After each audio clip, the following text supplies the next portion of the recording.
ಓಂ ಗಂ ಗಣಪತಯೇ ನಮಃ. ನಮಸ್ಕಾರ ಸ್ನೇಹಿತರೆ, ಆಲ್ರೌಂಡ್ ಕ್ಲಾಕ್ ಕನ್ನಡ ಚಾನಲ್ಗೆ ಸ್ವಾಗತ ಸುಸ್ವಾಗತ. ಇವತ್ತಿನ ವಿಡಿಯೋದಲ್ಲಿ ಬುಧವಾರವನ್ನು ಭಗವಾನ್ ಗಣಪತಿಯ ಮತ್ತು ಬುಧ ಗ್ರಹದ ದಿನವೆಂದು ಪರಿಗಣಿಸಲಾಗುತ್ತದೆ. ಬುಧವಾರ ಗಣೇಶನನ್ನು ಪೂಜಿಸುವುದರಿಂದ ಏನು ಲಾಭ? ಬುಧವಾರ ಗಣೇಶನನ್ನು ಏಕೆ ಪೂಜಿಸಲಾಗುತ್ತದೆ? ಬುಧವಾರ ನಾವು ಏನು ಮಾಡಬೇಕು, ಏನು ಮಾಡಬಾರದು? ಬುಧವಾರದ ವಿಶೇಷ: ಉತ್ತಮ ಆರೋಗ್ಯಕ್ಕಾಗಿ ಈ ಪರಿಹಾರಗಳು. ಬುಧವಾರ ಈ ತಪ್ಪನ್ನು ಮಾಡಬಾರದು. ಈ ವಿಡಿಯೋ ಪೂರ್ತಿ ನೋಡಿ. ಈ ವಿಡಿಯೋ ನಿಮಗೆ ಇಷ್ಟ ಆದರೆ ಶೇರ್ ಮಾಡಿ. ಹೊಸದಾಗಿ ನಮ್ಮ ಚಾನಲ್ ನೋಡ್ತಾ ಇದ್ರೆ ಸಬ್ಸ್ಕ್ರೈಬ್ ಮಾಡ್ಕೊಳ್ಳಿ. ಸನಾತನ ಧರ್ಮದಲ್ಲಿ ಬುಧವಾರವನ್ನು ಗಣೇಶನಿಗೆ ಸಮರ್ಪಿಸಲಾಗಿದೆ. ಅವರನ್ನು ವಿಘ್ನಹರ್ತ ಎಂದು ಕರೆಯುತ್ತಾರೆ. ಯಾವುದೇ ಶುಭ ಕಾರ್ಯದ ಮೊದಲು ಆತನನ್ನು ಮೊದಲು ಪೂಜಿಸಲಾಗುತ್ತದೆ. ಈ ನಿಟ್ಟಿನಲ್ಲಿ ನೀವು ಬುಧವಾರ ಗಣೇಶನನ್ನು ಪೂಜಿಸುವ ಮೂಲಕ ಅವರನ್ನು ಮೆಚ್ಚಿಸುವುದಲ್ಲದೆ ನಿಮ್ಮ ಜಾತಕದಲ್ಲಿ ಬುಧನ ಸ್ಥಾನವನ್ನು ಬಲಪಡಿಸುತ್ತೀರಿ. ಬುಧವಾರ ಗಣೇಶನನ್ನು ಪೂಜಿಸುವುದರಿಂದ ಏನು ಲಾಭ? ಬುಧವಾರ ಗಣೇಶನನ್ನು ಏಕೆ ಪೂಜಿಸಲಾಗುತ್ತದೆ ಎನ್ನುವನ್ನು ತಿಳಿಯೋಣ ಬನ್ನಿ. ಬುಧವಾರ ಗಣೇಶನನ್ನು ಏಕೆ ಪೂಜಿಸಲಾಗುತ್ತದೆ? ಮೊದಲನೆಯದು, ಹಿಂದೂ ಧರ್ಮದಲ್ಲಿ ವಾರದ ಪ್ರತಿದಿನವೂ ತಮ್ಮದೇ ಆದ ಮಹತ್ವವನ್ನು ಹೊಂದಿದೆ ಮತ್ತು ಇದು ಒಂದು ಅಥವಾ ಇನ್ನೊಂದು ದೇವತೆಯೊಂದಿಗೆ ಸಂಪರ್ಕ ಹೊಂದಿದೆ. ಈ ಹಿನ್ನೆಲೆಯಲ್ಲಿ ಬುಧವಾರ ಗಣೇಶನಿಗೆ ಸಮರ್ಪಿಸಲಾಗಿದೆ. ಬುಧವಾರ ಮಾತ್ರ ಗಣೇಶನನ್ನು ಪೂಜಿಸುವುದು ಯಾಕೆ ಸೂಕ್ತ ಎಂಬ ಪ್ರಶ್ನೆ ಉದ್ಭವಿಸುತ್ತದೆ. ಇದಕ್ಕೆ ಸಂಬಂಧಿಸಿದಂತೆ ಒಂದು ದಂತಕಥೆನೂ ಇದೆ.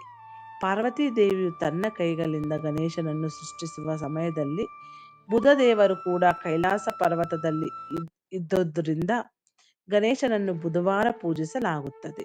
ಇದರ ಹೊರತಾಗಿ ಬುಧವಾರವನ್ನು ಸೌಮ್ಯವಾರ ಎಂದು ಕರೆಯುತ್ತಾರೆ ಮತ್ತು ಗಣೇಶನು ಸೌಮ್ಯತೆಯನ್ನು ಇಷ್ಟಪಡುತ್ತಾನೆ. ಬುಧವಾರ ಗಣೇಶನನ್ನು ಪೂಜಿಸುವುದನ್ನು ಮಂಗಳಕರವೆಂದು ಪರಿಗಣಿಸಲು ಇದು ಕೂಡ ಒಂದು ಕಾರಣವಾಗಿದೆ.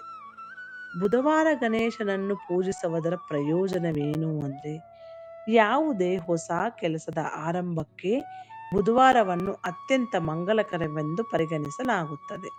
ಇದನ್ನು ಹೊರತುಪಡಿಸಿ ತಮ್ಮ ಜಾತಕದಲ್ಲಿ ದುರ್ಬಲ ಬುಧವನ್ನು ಹೊಂದಿರುವ ಸ್ಥಳೀಯರು ಬುಧವಾರ ಉಪವಾಸ ಆಚರಿಸಬೇಕು ಮತ್ತು ಗಣೇಶ ದೇವರನ್ನು ಪೂಜಿಸಬೇಕು.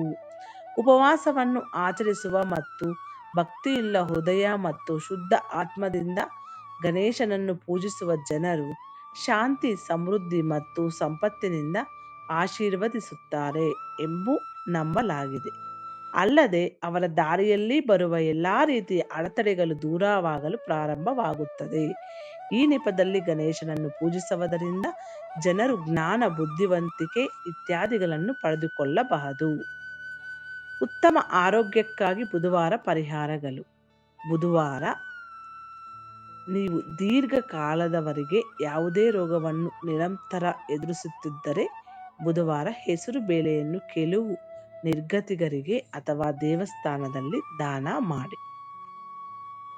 ಹಿಂದೂ ಧರ್ಮದಲ್ಲಿ ಕೈಯಲ್ಲಿ ಹಣ ನಿಲ್ಲದಿರಲು, ಯಶಸ್ಸು ಸಾಧಿಸಲು ಇವೇ ಕಾರಣ ಎನ್ನುತ್ತಾನೆ ಚಾಣಕ್ಯ.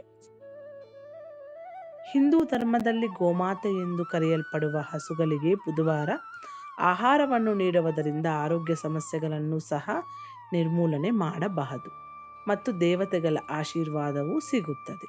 ನಿಮ್ಮ ಜಾತಕದಲ್ಲಿ ಬುಧನ ದುಷ್ಪರಿಣಾಮಗಳನ್ನು ನಿವಾರಿಸಲು ಮತ್ತು ನಿಮ್ಮ ಆರೋಗ್ಯವನ್ನು ಸುಧಾರಿಸಲು ಬುಧವಾರ ಗಣೇಶನನ್ನು ಪೂಜಿಸಿ.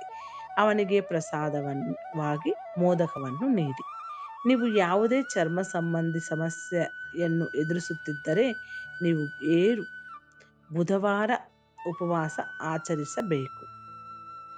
ಬುಧವಾರ ಗಣೇಶನನ್ನು ಪೂಜಿಸುವ ಆಚರಣೆಗಳು: ಉಪವಾಸ ದಿನ ಬೆಳಿಗ್ಗೆ ಬೇಗನೆ ಎದ್ದು ಸ್ನಾನ ಮಾಡಿ ಮತ್ತು ಉಪವಾಸ ಆಚರಿಸುವ ಸಂಕಲ್ಪ ಮಾಡಿ. ಗಣಪತಿ ಯಂತ್ರವನ್ನು ಸ್ಥಾಪಿಸಿ ಮತ್ತು ಗಣೇಶನನ್ನು ಸ್ಮರಿಸಿ. ಷೋಡೋಪಚಾರ ವಿಧಿಯೊಂದಿಗೆ ಗಣೇಶನನ್ನು ಪೂಜಿಸಿ.